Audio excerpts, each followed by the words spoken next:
The honor is ours, sir. Thank you for joining us. Like Grant says, it's not often we get people who change the space coming onto the show. We normally get lunatics and crazy DJs coming on, so we're not worthy, so thank you.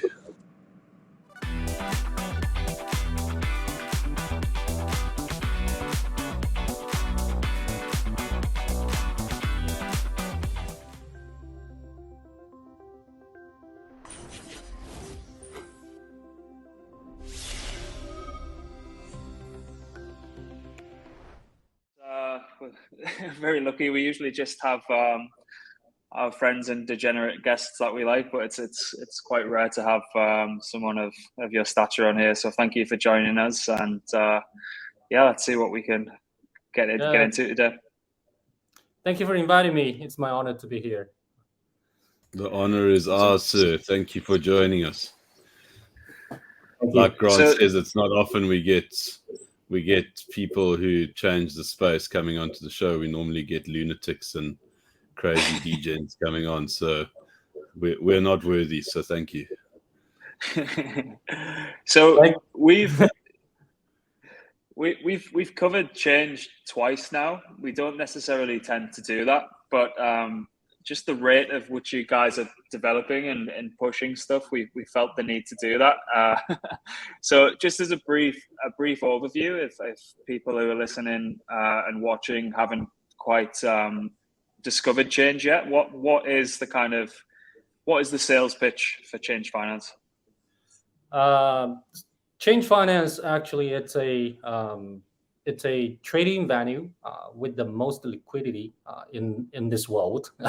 We have about 70 billion liquidity aggregated, and we support all of the chains, and actually we aggregate the liquidity across different chains. So if any user they want to swap in a decentralized way, in a Web 3.0 way, this is the best place for them.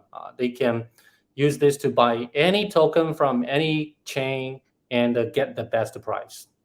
That's it. Yeah, it truly is. As we say, we've got the writer, one of our favorite writers in the space, Easy Peasy, who just covered the cross-chain liquidity aggregation, and we were all kind of blown away by just how seamless it is. The app in and of itself is excellent. But I think one of the real hurdles with this space, particularly in Web3 and trying to cut through mass adoption, I think we've hit a ceiling of people who are willing to try it out in its current form. But I think one of the real hurdles is how ease of use and how kind of streamlined the process is. And with the app, it's like I could give it to my parents to use, and they'd know how to sign up and log in and then re-log in and actually start navigating it. If I try to get them to do that with MetaMask, it just wouldn't happen. So yeah, was there a real focus around ease of use? Yeah, this is one of the focus we are when we are trying to build a Chainge Finance, because just as you said, the biggest hurdle for users, especially for the next 1 billion users, to swap or do anything in a Web 3.0 way is the user experience. So there are too many different chains in this world, and there are a lot of different tools like the wallets. You mentioned the MetaMask and a lot of other wallets as well. But today, when you want to try to buy some token or sell some token, users, they have to find the best liquidity among all of those different chains. So they have to do a lot of things by themselves, just like using very basic tools. They have to switch among different wallets and trying to bridge their assets from one chain to another by themselves. And even they have to connect it to different DAGs to swap. So that's those hurdles. They are really they are really influencing the more users they are coming, right? A lot of users, when they don't know how to do it, the only place they can trade is still in a centralized exchange. But recently we have heard a lot of stories, especially for the CeFi companies like Celsius and other companies. To be honest, they failed. And the most important thing for users is to have their assets in their own wallet, controlled by themselves 100%, right? So we have to provide a very easy to use this type of user experience for users. And that they even don't need to care on which chain their assets are on. And even they don't even have to know about the concept of chains. So this is attractive when we're trying to build Chainge.finance. Yeah, that makes an awful lot of sense, because I think the appeal was for people who unfortunately have now lost an awful lot of money in the kind of CeFi applications and those kind of new fintechs that kind of branded themselves as DeFi platforms. I think the real interest was because it was a relatively easy and simple user interface. They probably didn't want to go into like new DeFi protocols on chain and have to like worry about being like self-custody and all that kind of jazz. They wanted the exposure to the yield and the whole experience, but they didn't want to kind of take on the additional hurdles that are in place. But yeah, as you say, that was kind of a failed experiment gone wrong, and you could kind of always see it happening. You just didn't think it had happened so quick. That if institutional banks can suffer a bank run, how could a relatively small in assets in the grand scheme of things, how could not a simple CeFi app not experience a similar kind of bank run? And obviously the contagion that was obviously drawn up from the rest of the space was obviously a huge factor in that as well. But I think there's a huge want and need for this additional yield. I don't think banks are cutting it anymore, and they haven't been for a long time. But people need to actually focus on the actual decentralized platforms as opposed to these CeFi failed experiments, in my opinion. And I think Chainge is a very good kind of middle ground for that, with the simple to use user interface and obviously all the perks that come on the app as well. Yeah, 100%. I agree with that. And I have another news from the Change.finance today is that they have supported more than I think 6 or 7 different chains for ATOM. It's a native coin for the Cosmos, right? And we already integrate them their mainnet, and we support the different chains, including Ethereum, Polygon, Kronos, Binance Smart Chain, Clayton, Fusion, and the users, they can easily have their assets roaming among different chains, and they can enjoy the cross-chain liquidity aggregation when they are trying to sell or buy ATOM, this token, this coin. Yeah. This is I spoke with there's a guy in the Cosmos community called Thyborg, who we're going to post that video up either tomorrow or the day after. And I think that ecosystem in and of itself is completely undervalued, and tapping into the whole Cosmos ecosystem, effectively a network of blockchains. When me and Easy were going through the recent article that we released on Chainge, there seemed to be an awful lot of good kind of overlap between Chainge and Cosmos. So it's good to see that you guys have started to deploy over there and start to enable cross-chain roaming among the Cosmos ecosystem as well, particularly on the app. Again, Cosmos, you have to go through the Kepler wallet. Can be a little bit too difficult for an awful lot of people who want to get exposure. But as I say, it would be as simple as getting onto the Chainge app and navigating through it that way. Yeah, and that's the reason we want to integrate Cosmos. And you probably have heard a lot of different chains. They are trying to a lot of different technologies. They want to solve the problem interoperability, such as Cosmos using the their technology, and the ZK Sync, the ZK rollup technology as well, and the other technology. But when a lot of different technology, they are trying to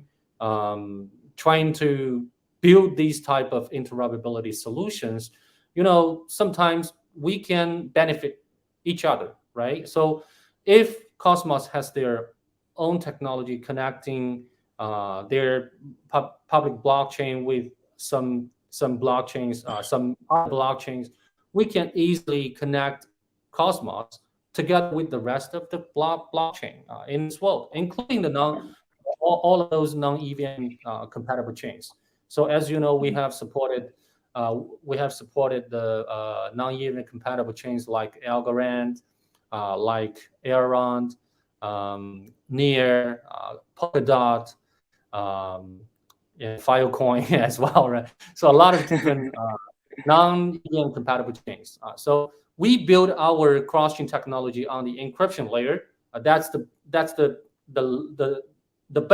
basic layer of all different technologies. So these technology could connect all the chains which is using ECDSA signature algorithm or ED25519, these kind of signature algorithm. So this is the answer provided by us. So is that fundamentally down to the fusion technology, and is that how you guys can be so kind of portable and composable with these other blockchains? Does it come down to fusion, or is it as you were just describing just then? Yes, the core tech is from Fusion, which is called DCRM, and this technology is widely used in a lot of different cross-chain bridges today. For example, AnySwap, today it is called multi-chain, and Phantom Bridge, Nerve Bridge, a lot of different bridges, they are also using Fusion DCRM technology. But on top of that, Chainge has built something very interesting, very unique on top of the DCRM technology as well, trying to allow different public blockchains, including the EVM and the non-EVM public blockchains, to interact with each other. And we also can have a lot of cross-chain transactions on different multiple cross-chain transactions on different chains to be processed simultaneously. So this is something unique and developed by Chainge on top of the cross-chain engine DCRM provided by Fusion. Yeah, I think so. Is from what I can gather, this one of the tweets from the Chainge Finance page here. So we're seeing a USDC to USDT trade through the app around $90,356 in it. Ends up $90,368, and then this kind of blew my mind when I was looking at it. So it was just all the areas of liquidity across 3 blockchains, I think, and it's 4. I'm just counting how many there are. Yeah, 4 blockchains, I think. So it's 4 different blockchains. So it pulls in liquidity from wherever it is most efficient, and then at the end. But as you were saying earlier, the user doesn't necessarily have to see this. All they need to know is they're getting the greatest returns on their swap with the lowest slippage. But on the back end, to have for someone who's geeking out over the technology, you can kind of see the complexity that's going on and the kind of innovation that is going on to allow this to happen. This is when me and Easy were going through the article, I was just kind of mind blown that this is actually what was going on under the hood. So how many chains are you guys connected to now, and is there others coming in the future? Currently, we are supporting 27 different chains, as I said, including non-EVM compatible chains and EVM compatible chains. And our target is to integrate all the chains in this world as long as they are secure enough. And only when we can integrate, we integrate as many chains as possible, we can support all of those tokens on different chains. So today, if we look at the 27 different chains we have integrated today, they already covered, I think 92 or 95% of the total liquidity in this market. So I think it's already very huge, right? But our ultimate goal is to integrate all the chains in this world. Yeah. And just as you mentioned, I want to highlight that this is the real uniqueness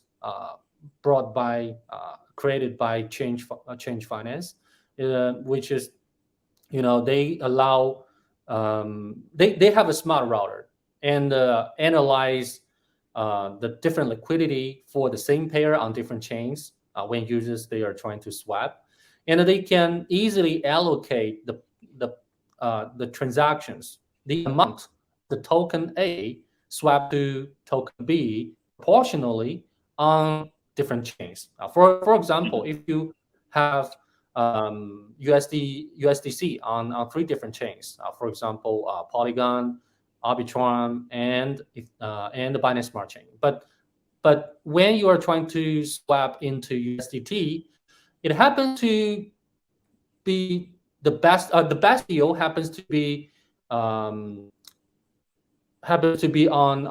another 3 different chains. For example, on Tron, on Ethereum, and on Avalanche.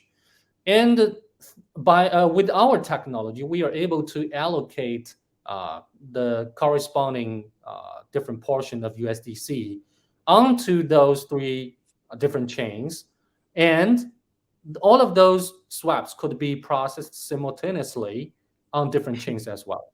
So this is the real uniqueness, and only in this way, Chainge Finance can provide the best price when users they want to swap. Yeah, that's I mean, being kind of, I probably navigate through different DeFi protocols on a daily basis, if not 5-6 times a week, and sometimes I'd be kind of off put if there was an opportunity on, say, Avalanche, and I've got assets on Ethereum, and let's say they're in like a liquidity pool, and then I have to go and remove from the liquidity pool, unwind that, and then go and find a bridge that has the correct amount of liquidity, and also find a bridge that has the assets that I require on the other chain. So sometimes if you kind of bridge onto another chain, you'll get left with a wrapped asset, and then there'll be low liquidity for the wrapped asset on the chain, the destination chain. Or if you want to, sometimes you can't actually get ETH from Ethereum to another specific chain without going through a certain router or a certain bridge. So it's all just a bit up in the air. There's lots of different protocols that can do it, but there's not just one that can kind of do it. So, and I think that's another solution for those kind of power users that are doing this near enough all day, every day, to kind of quickly navigate from chain to chain.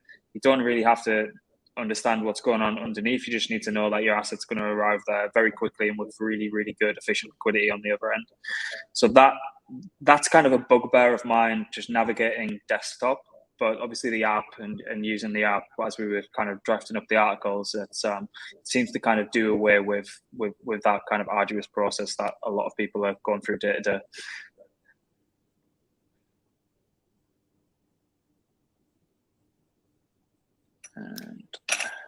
Yeah, so what you are showing is one of the key components, which is behind the core technology. This is very unique.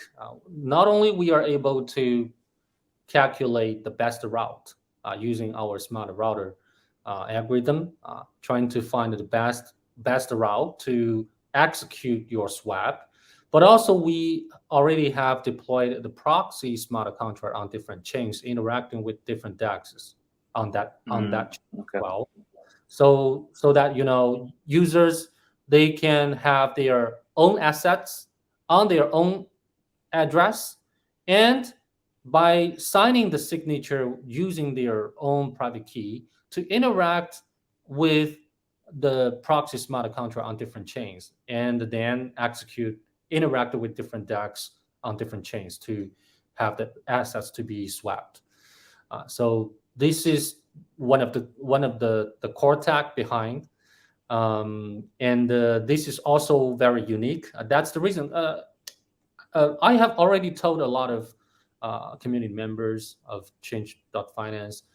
They can lively compare the number of the token B they can get through Chainge Finance with the result given by other aggregator like 1inch, like a lot of other so-called cross-chain aggregator, and they always can see they can get the better price, and they can get they can get more number of token B when they are trying to swap.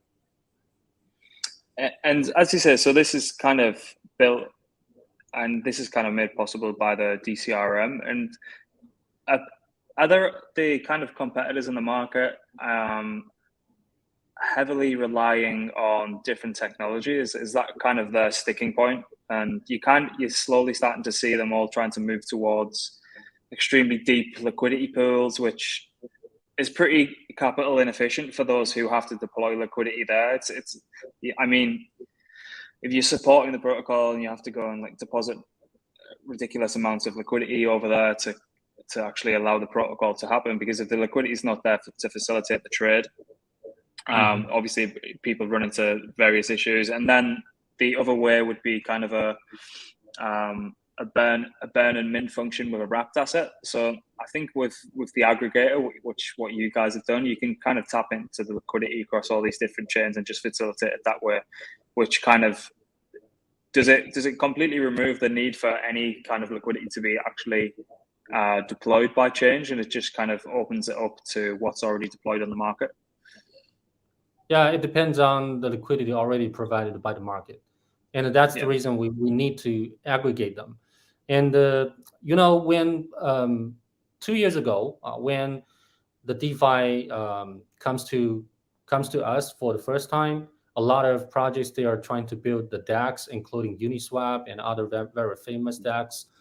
But, they always have to build the liquidity by themselves. They reward the liquidity providers their token, right? So so that they can get users to provide liquidity in their DEX. But today, with the technology we have, we don't have to provide any liquidity or asking our users to provide liquidity. We are just using the liquidity already in this market. And I want to ask you a question as well. Do you know how big the liquidity we are providing now? You said 7 billion, right? 7 billion. I read it right. 70 billion. It's about 70 billion. Yeah. It's much bigger than any centralized exchanges in this market, including Binance, including FTX, including Coinbase, even the sum of them. So if you try to use our application and you can try to swap,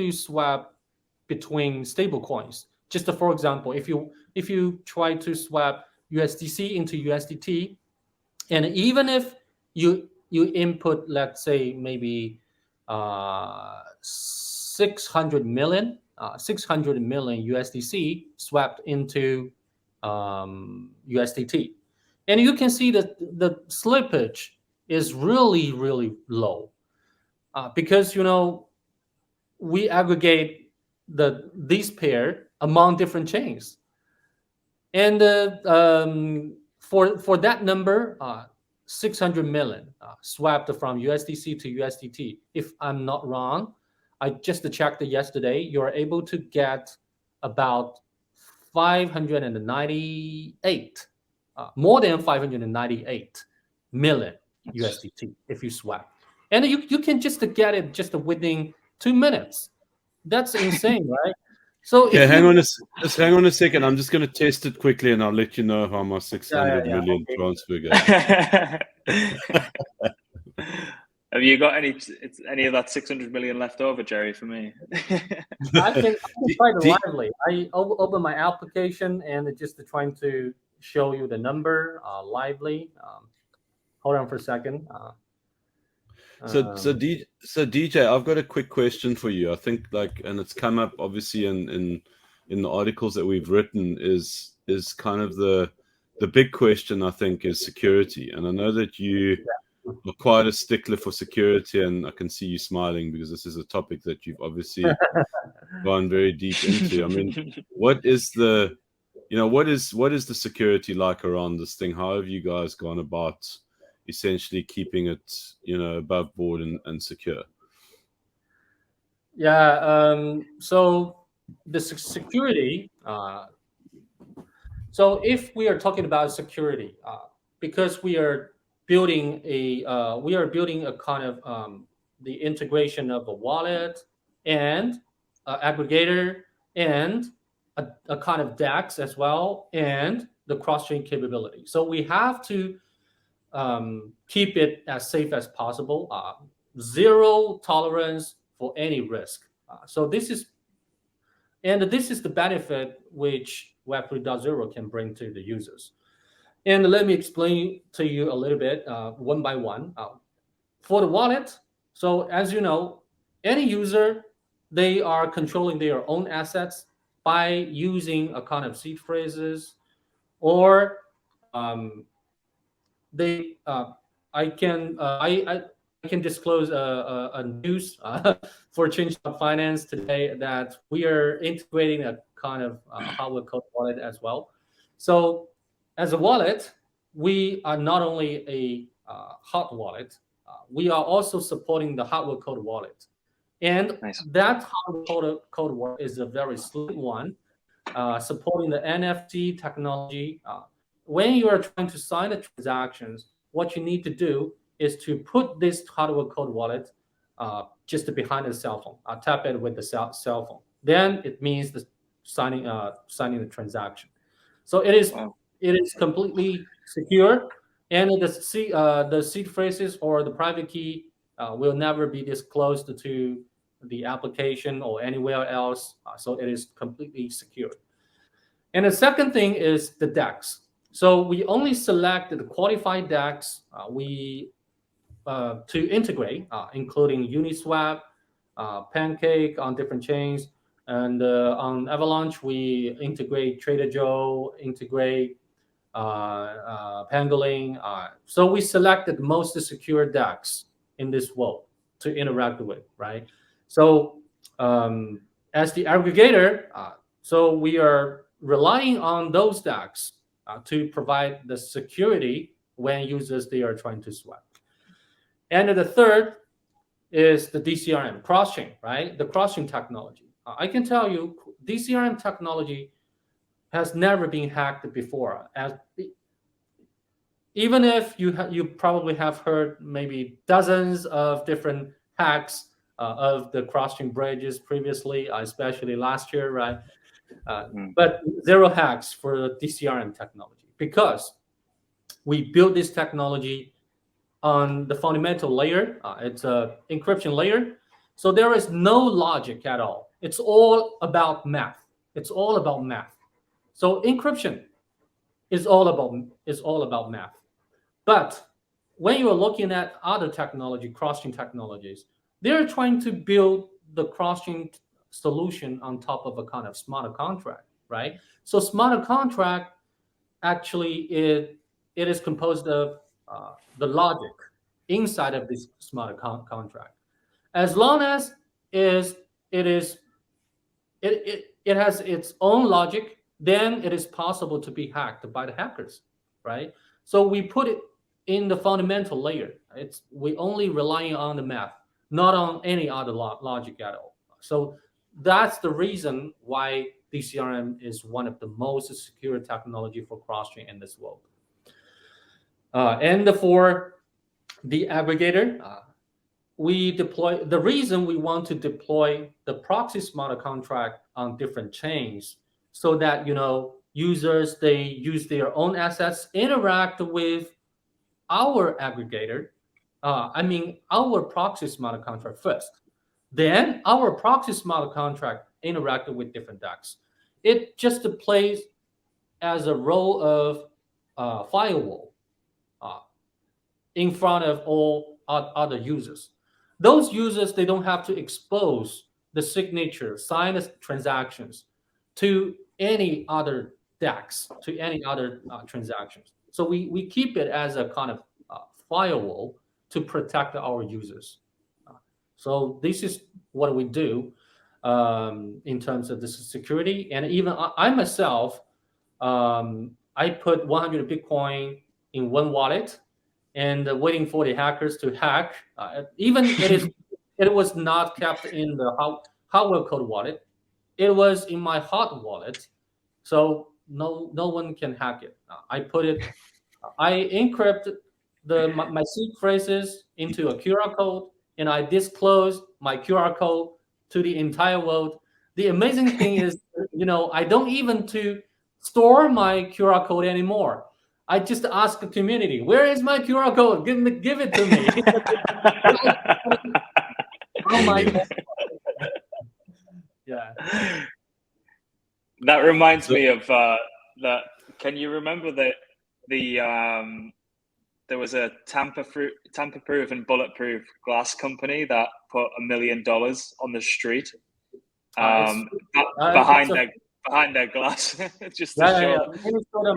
Minnesota mining manufacturer, right? Yeah, 3M. They have a kind of advertisement about it. They put $1 million cash in kind of a transparent. It's a transparent box, right? And everyone can use their hammer to break it.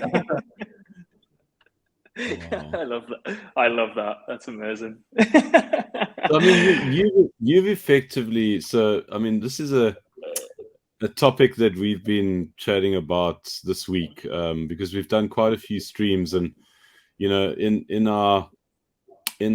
the bear market, you decide that you need to be responsible and start building and do all these good things, and we're victims of that. So this week we've spent a lot of time on stream. We've had an opportunity to interview friends, and we've done market updates. I mean, you're kind of the exception, obviously, in terms of the excellence that you brought to our stream today. So thank you once again for that. But one of the things that keeps on coming up is, what did we participate in the cycle, and what happened in the cycle has obviously played out. We had all these liquidations, we had all the degenerates doing what degenerates do. And, one of the things that stood out for me in this cycle is that I've been very unhappy since the beginning. I mean, I've been in crypto for 7-8 years now. And since the beginning, I've always been unhappy with the user experience. Even though I am a technologically orientated person, I always experience like, why is MetaMask so damn crappy? I personally do not like MetaMask. It's an unpleasant experience. There's always issues, and we really need to move beyond that. And I believe that what I personally really, really love about what Chainge has done and what you guys are working really hard at is that it's about the user experience. It's about taking all these different, building blocks within the space and bringing them together and affording everybody the opportunity to go and view the sports car in the showroom. There's the Lamborghini, there's the Porsche, there they are. If you want them, you can go in and you can ask for a test drive. And if you can afford it, you can buy it. Whereas with the other way, you don't actually even know what you're about to look at. You could be looking at a 1963 Volkswagen, and you just don't even know whether it's going to start. And I think that's the difference, is that, first of all, we need to move away from, it's not just about the money. Everyone thinks it's fine. If we're making money, we'll pay these huge gas fees. We'll have a terrible user experience. And you guys are saying, no, we need to have a good user experience. It needs to be affordable and it needs to be easy. And for me, those are the three most important things that need to be addressed in the space. And until those get addressed, we won't have mass adoption. So I believe that you guys have created the doorway and the pathway for mass adoption. And maybe one day you will get that recognition. I'm not seeing it at the moment. It's really strange because everyone's kind of like stuck in their ways. You know, they're stuck in using their MetaMask, and, you know, I'm going to go and I'm going to use Uniswap. And not that there's anything wrong with Uniswap, but it's not the most user-friendly experience. And we really need to get rid of that. And people need to actually be aware of what it is that you guys are doing. That's why we're so damn happy to have you on the show. And it's kind of like, you know, we want to not only educate people, but we also want to make people aware that this reality exists, you know. And it's like, guys, download the damn app, go and use it. It will blow your mind what it can do. It's actually really that simple. And it's very reassuring to hear that you have put your glass box out there and no one has been able to break it. And I hope no one ever does. And I hope you guys carry on innovating. So well done. That's my rant. This is going to be my rant for the rest of the year, I'm sure. It's kind of like, guys, have you made a user experience, you know, that is all encompassing and is easy to use? If you haven't done that, then you need to go and you need to get more money. You need to get more devs and get it right. It's as simple as that. Yeah. I want to echo that. You know, we're still in the early stage of blockchain. Do you still remember AOL, American Online? Yes, I do. I'm actually old. I'm old enough to remember that. Grant probably doesn't, but I do. I remember AOL and Netscape Navigator like it was yesterday. Yeah, the user experience of AOL really sucked. Yeah, it did. It's not very easy for you know, the user today to get used to use those kind of tools. But you spoke about MetaMask. I think what MetaMask is focusing on is trying to build a kind of tool for the developers, for the geeks, for those type of pioneers in this industry, trying to use these tools to interact with different protocols. That's their focus. But our focus is a little bit different, because I see there always have to be one day that more and more institutions and more regular users, I mean, next 1 billion users, trying to get into this industry. And they need a place, they need a kind of application which can help them to interact with the public blockchain. So to me, the wallet it's not the wallet 10 years ago. Oh, no. It's not a wallet 5 years ago. It is supposed to be a kind of operating. It should be a kind of operating system on top of the different public blockchains, just like, you know, Windows. There are a lot of different protocols, TCP/IP, and you have to manage disk, you have to manage this, that. But in terms of Web 3.0, you know, any user, they have to have a kind of place to manage their private key, to manage their seed phrases, and use that to interact with different protocols. And just that, it is a kind of operating system. But you know, the reason why Windows became really popular 20 years ago is because they are providing a kind of very good UI for the regular users.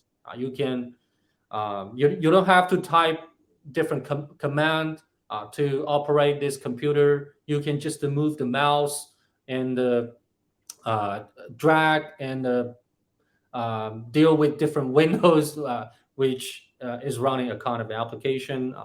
So this is something we can foresee in the future. There has to be a kind of application which can easily help user to manage their assets, to interact with different protocols, including fungible token and non-fungible token as well, right?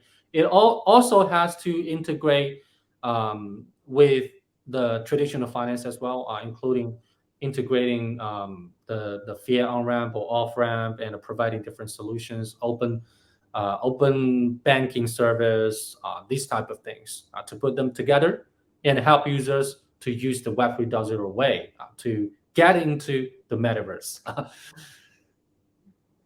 That's good. Yeah, I think that's the same as any early industry as it's emerging. Those people are, as Jerry was saying, willing to put up with the annoyances, and because you repeat them all day every day, you just take that for granted as that's just how it is and how it will always be. But until something comes along that completely revolutionizes that, which I think what you guys are working towards, then it's like we'll look back in 5-10 years time and think, can you remember when we used to do that arduous process that was kind of mind-numbing? So it is nice to see. And obviously you can argue that we're kind of hitting a glass ceiling of adoption, particularly in the DeFi space, and the apps that do actually attract the masses and the masses will naturally be the most user-friendly and seamless apps.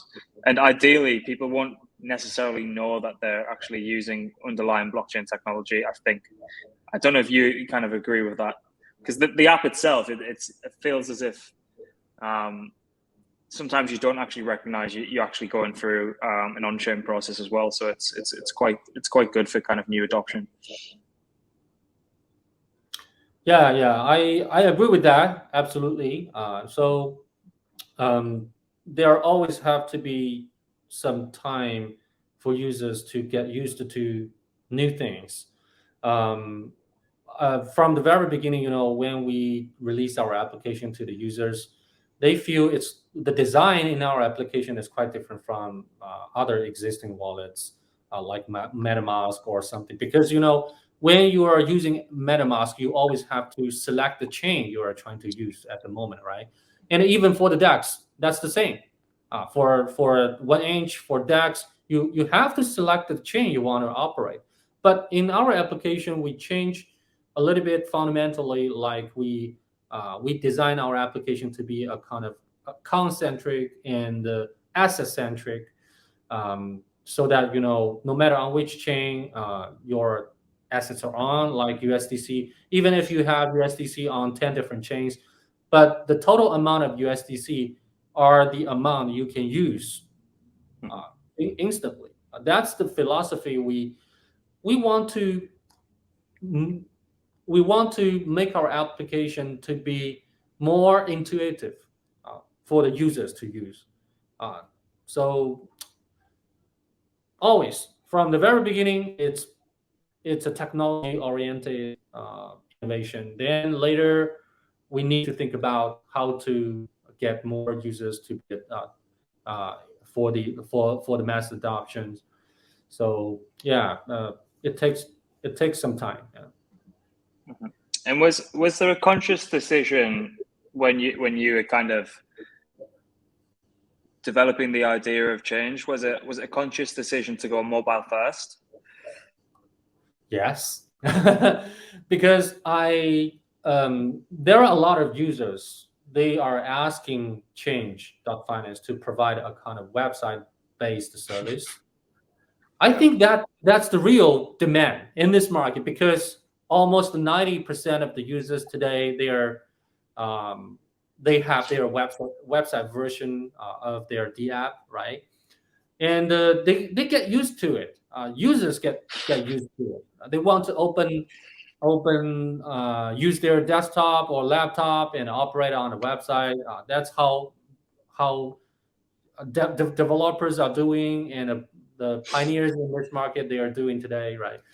But the reason we released the mobile version first is because I foresee the mass adoption must happen in the mobile version. But I think a lot of other protocols agree with me as well, including 1inch. They released their mobile version, and Coinbase, they released their mobile version and mobile version wallet as well, right? And I have seen a lot of different projects. They are pushing the mobile version today, because we cannot imagine we cannot imagine all of those users, they interact with the Web 3.0 protocol. They have to get a kind of laptop or desktop to operate. So I think if we get the next wave booming in this market, it has to be in the mobile version, right? So, but it doesn't mean we will not do it. Actually, it's also in our plan. In our next version of our website, we are going to provide a very simple version of Chainge.finance. I mean, the website version, to have users to experience how good it is. But we will only support the ERC20 protocols on the website for the users to enjoy the cross-chain roaming and the cross-chain liquidity aggregation feature. If they want to have more advanced feature, they can download our application later. That makes an awful lot of sense. And as you said, we were saying just before we came on air, you're starting to notice the big layer one blockchains like your Solana. I think Polygon have announced they're going to go try and crack the operating system and go mobile as well. It just seems like a very obvious place, which you guys obviously realized a lot earlier than a lot of other people in this space. I think people who are building are a little bit concerned about the likes of the App Store and the Google Store kind of gatekeeping what applications can and can't operate on their rails. But you guys don't seem to have had any issues, so I think that's a good thing going forward. Yeah, I hope so. I hope. Yeah, so I hope we made the correct choice, correct decision.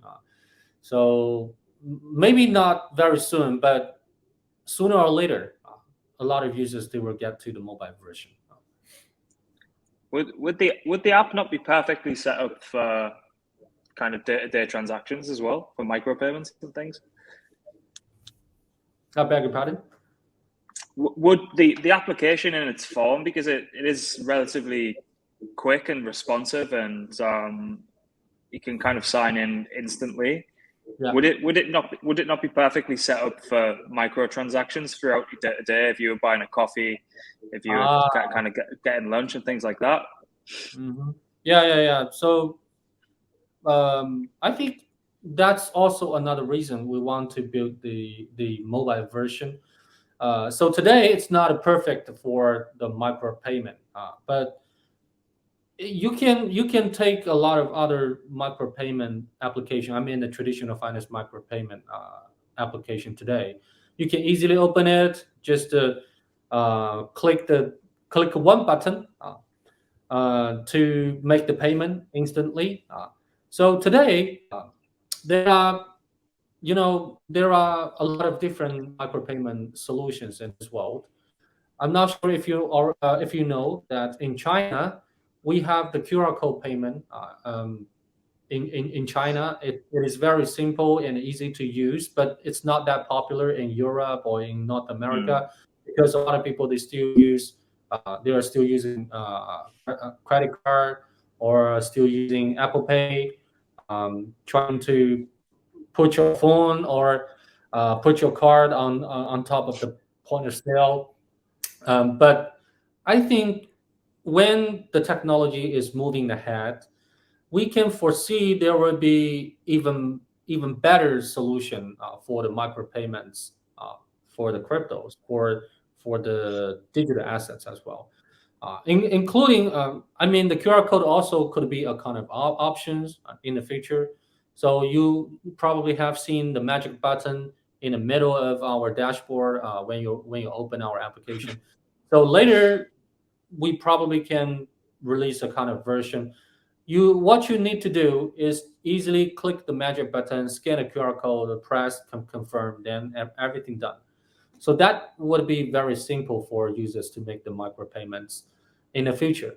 Also, we could show a QR code to the franchisee or to the convenience store when you are trying to buy something They use their QR code scanner, scan your QR code, then everything done. That could also be possible in the future. And we are also trying to integrate the traditional finance bank card.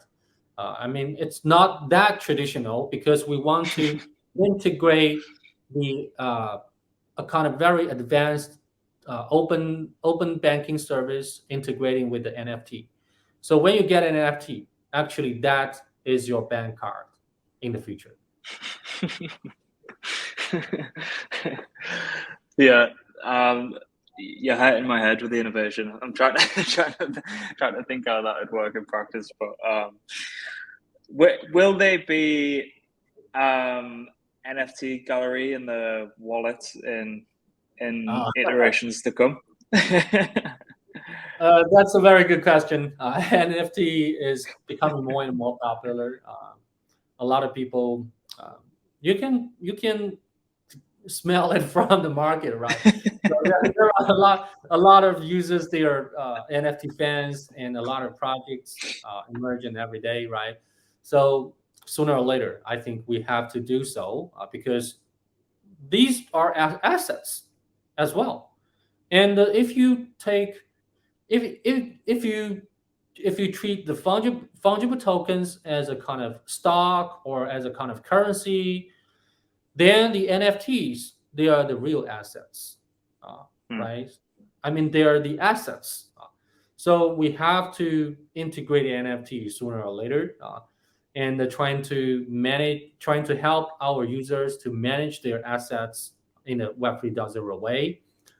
Maybe someday in the future, an NFT can represent a house, can represent any ownership of a digital ownership of a kind of assets. Then we always have to help our users to manage those assets and interact with their friends, with their contacts.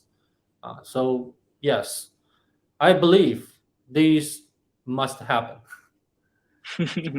Yeah, I was listening to Anatoly from Solana talk, and he was just saying they wanted to set up primarily as on-chain kind of settlement layer for derivatives, and then the NFT ecosystem really began to take off on Solana, and he was saying there's over 200,000 NFTs minted each day on the Solana network. So yeah, so it's, I mean, that's really cool.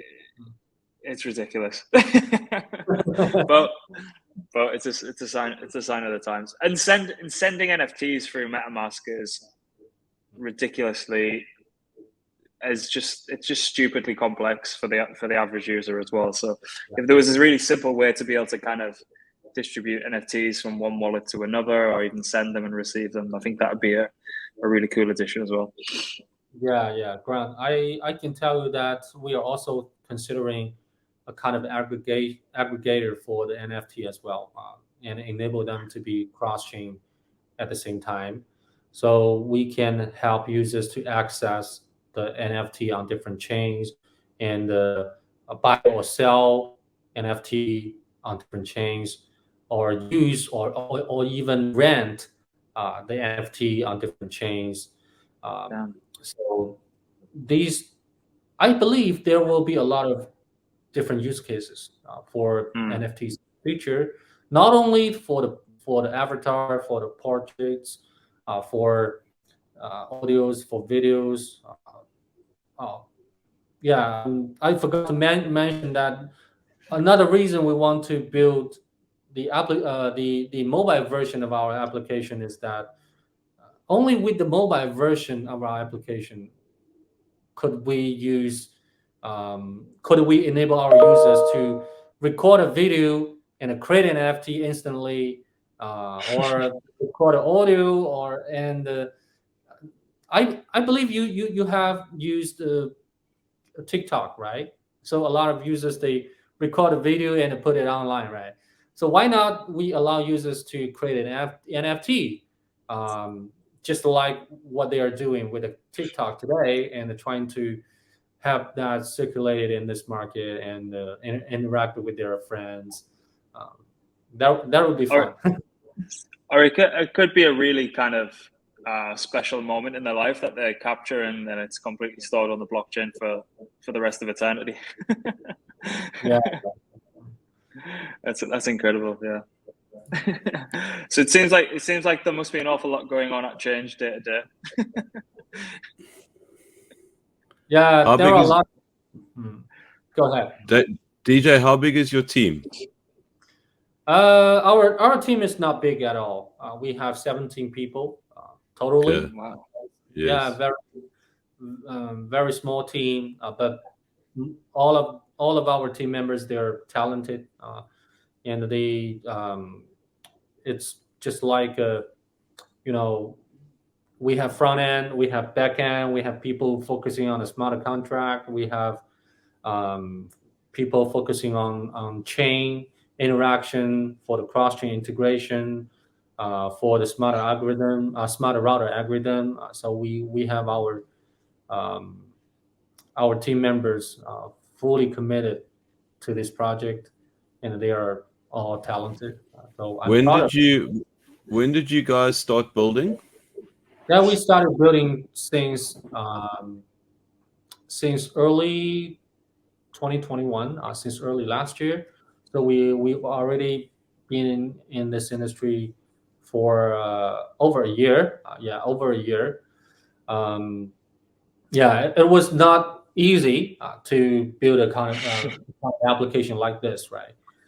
But yeah, I mean, when I look at Chainge, in my mind I was thinking between 3 and 5 years. Just by the way, so what you've done in a year is very impressive. But I think for me, like a really very important question for me to ask is, what's next? I mean, what is your goals? What are your goals kind of short term now? And, what would you like to see from Chainge, as a final outcome? When you arrive at the station and it's like, I've arrived at my destination, what does that destination look like for you? And I'm asking this because I'd like to circle back to this question in the future and remind you of this question, and hopefully we can reflect on it. Good. Yeah. So today, I think Chainge Finance is already the most liquid Web 3.0 trading venue in this market. But even if we have seen hundreds of or even thousands of different protocols in this market, but I feel 99% of the users, they still feel they cannot ignore the centralized exchanges, right? They get their tokens, they buy their tokens on the centralized exchanges, and they do margin trading on their on the centralized exchanges, and they even use centralized exchanges to do OTC business, right? To do the OTC for cryptos. So we can never ignore the existence of centralized exchanges. I mean, today. But my objective is to have users to forget about centralized exchanges, because we are able to build a kind of application which allows users to do anything they want to do with the centralized exchanges, including get their money into crypto, to buy tokens, and even margin trading, and deal with the other decentralized protocol. But we provide solutions, everything 100% in a decentralized way, in a Web 3.0 way. And the users, they always have their assets in their own wallet and 100% secure. That's my dream, and that's what I want to build. So, answering your question, what's the next? So we have a couple of things in our mind. One is we are going to integrate a hardware code wallet, as you know, right? So we want to make it as secure as possible. At least when you are dealing with 1 million or 2 million or even 10 million US dollar interacting with different protocols, you won't dare to just to use a kind of application, right? You still want to keep your assets in the hardware code wallet. That's the reason we want to integrate that. And the second thing we are building is a kind of we were partnered with another partner, provide a kind of decentralized margin trading, the perpetual contracts trading in our application in the decentralized way. So everybody today, when they're trading in the centralized exchanges, margin trading in the centralized exchanges for perpetual contracts, they are suffered from the manipulation of the markets. I'm not saying the exchanges they are manipulating that, but at least everybody can see that, right? So everybody can see this market. Sometimes it dumps to 40% or even 80%, then it pumps up again, right? Just within 1 second. That's insane. We saw that 12 hours ago. I mean, you're 100% right. It happened. Yeah. I mean, Yeah. So what we are trying to build is that it's purely decentralized. You are not anyone cannot just interact with the protocols to dump it and pump it again just within a second. This market need a fair market, trading market in the future. That's why we are trying to integrate this. And we are also trying to integrate a kind of open banking service, trying to have the fiat on-ramp and even the fiat off-ramp service integrated with our application as well, so that users, they don't even have to use centralized exchanges anymore, right? Yesterday, I saw a message, a centralized exchanges, they are proud that they have a huge amount of Bitcoin in their stock. Those Bitcoin, they are deposited by their users, right? But I think it's not right. It's not right in this market. The Bitcoin actually, it has to be owned and controlled by the users themselves. I just cannot allow the same thing happen again in a Web 3.0, that there are some huge companies, they are controlling 10% or even 30% of the markets just in one exchange. That's hard to imagine. That's just another Web 2.0. DJ is a Bitcoin maxi. I like it. This is good news. Okay. Well, I mean, that's a very big dream to have. I mean, I'm not saying that it's not possible, but it's not going to be easy, because at the very nature of markets, people want to control, there is obviously that element that exists, but maybe you guys can get it right, and it would obviously be even further to the truth of what, Web3 and what crypto has been and should be achieving. Because we definitely need that. I mean, we've discussed this before. I am actually probably more of a Bitcoin maxi at heart than probably the most hardcore Bitcoin maxis, even though I love Ethereum and I love other protocols. I think the essence of what Bitcoin brought to the table is exactly what it is that you're wanting to achieve, is that, it doesn't necessarily have to be a peer-to-peer payment network, but it can be peer-to-peer in all those realms, whether it's NFTs, whether it's, security being obviously the most optimal thing. And I think that's another reason why I'm loving your product even more, is that you are mindful of that. Sure, we all want to make money, but let's make money and keep everyone kind of like safe and the priority, as opposed to, Bitcoin needs to be the priority and we need to control it and all that kind of stuff. So very cool to to hear that you guys are looking to do that. And like I said, we'll check in with you, you know, and hopefully we'll have an opportunity to do that in the future. No problem. But yeah, that's been great. By the way, I just want to show you the result I got when I input 400 million. 400, yeah, swap from USDC into USDT, right? So you can see you are able to get 399,505,000. So the slippage is really low, right? Yeah. Yeah, you can just finish it just within 3 minutes. You cannot imagine you can swap this amount in Binance or other centralized exchanges. It's amazing. It really is amazing. Yeah, I think that's a good way to wrap it up. Just from me, anyone who's kind of watching or listening to it, just go try it.